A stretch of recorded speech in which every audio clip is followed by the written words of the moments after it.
Hello, I'm Dr. Jim Coyle, and I'm going to be talking to you in this tutorial about how we use social work theory, and in particular, ecological and the anti-oppressive practices perspectives, when we're working with people with different life challenges. Social work knowledge or theory organizes our thinking. And so it's helpful to consider how we use theories and paradigms, perspectives, models, and frameworks, and how they may be different from each other. A theory is a set of assumptions, definitions, and concepts that explain and predict situations. It can be empirically tested. It's abstract, not specific. And although we often use theories to talk about any types of knowledge that we are applying in social work, it can be different from these other terms. For example, paradigms are kind of worldviews or ways of looking at how things happen. Perspectives are kind of much more specific in how ideas and concepts interconnect, or a school of thought. Models are generally used to refer to making theories a little bit more concrete so we can use them with clients.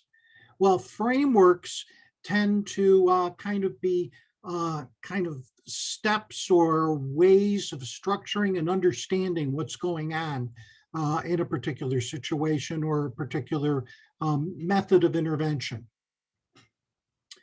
Theories are important because they help us organize our thinking about human behavior. They help us understand how people behave and what they do, as well as suggesting ways for us to assess, as well as to provide intervention. They tend to focus attention on specific dynamics and logical processes, and that helps us kind of put together a plan for helping clients. They shape the way we view clients. Social work uses various theories, and this is not an inexhaustible list. On the left-hand side are theories that are most often associated with different methods. On the right-hand side are more general theories that kind of explain human behavior. Keep in mind that on the course website, there's copies of all of these slides so that you can look at these a little bit more specifically.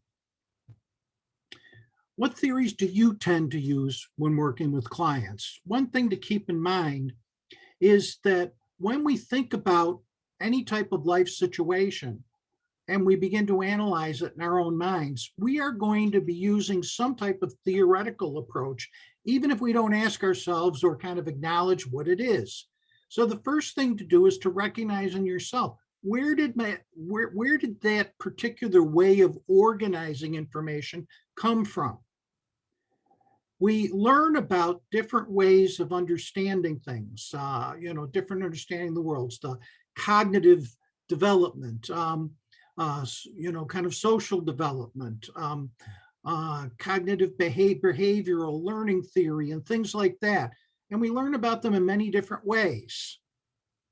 The more we learn about them, the more that we can identify what seems to be our own preferences.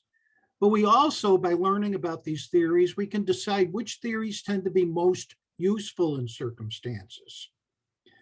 For example, when I was working in people with practice and they came in with problems with anxiety or depression, I often knew that there were some very particular cognitive behavioral types of kind of ways of understanding what was going on and very specific interventions which tended to work with that population. Not all the time, but sometimes. On the other hand, if they came in and they were having relationship problems with their kids or with a spouse or a boyfriend or girlfriend or something along that line, then we talked about using theories that are related to relationships, family therapy theories, for example. These are ways that we can kind of choose what seems to work best for us in a particular situation. There are a number of theories or perspectives that are particularly fit with social work mission and values. The ecological anti-oppressive or anti-racist, resilience, and life course theories are examples of these. This particular tutorial is going to focus on ecological and anti-oppressive perspectives, and I'm going to talk about resilience and life course in another tutorial. In order to kind of get ready for putting your thoughts together, there's some readings that were assigned, as well as these are some videos that I've put in your agenda for this particular class that give you a kind of a very simple overview of Bronfenbrenner's ecological systems theory, as well as kind of a way of looking at anti-oppression. So I'd like you, if you haven't already viewed that, pause this video and go back and look at these two YouTube videos.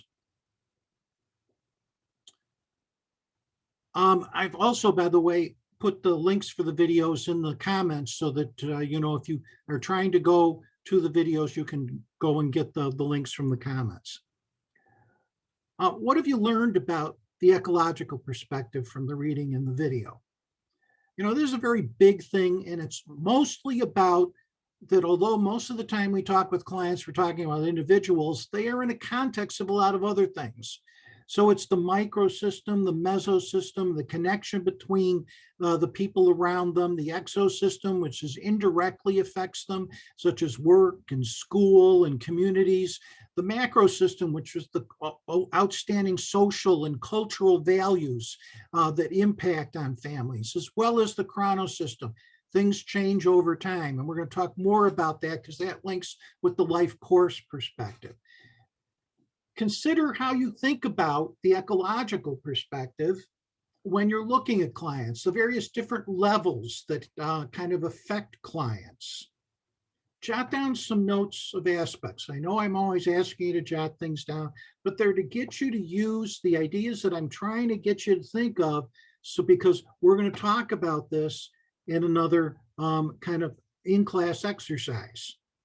What did you know before? What did you learn from the reading in the video? How would you apply this perspective with a client? Think of some examples and then save your notes. Anti-oppressive practice is another thing that's very important in social work because so many of the clients that we work with are influenced by major issues of discrimination and oppression. They are something that social work's mission is to take a look at improving social justice for people. So when you think about anti-oppressive practice, what did you learn from the reading? What were the readings saying about anti-racism, about how people are affected by this? What have you learned from your personal and professional experiences? Again, this is something to jot down some insights that you have because they help you to organize your thinking so that when you're kind of focusing on a particular client, you can say, okay, what's some information that I need? What do I do with the information that I'm getting? Mater, who is the reading that I assigned for you, discuss an anti-racist framework as a discursive framework. That is that racism is constant, but how it's perceived and how it is viewed and how it impacts people changes depending upon the context. There's many examples of that. We kind of think about you know, our indigenous people and how our perceptions of what's gone on with them may and how they have changed may be involved in this. Racism manifests it in political and social contexts.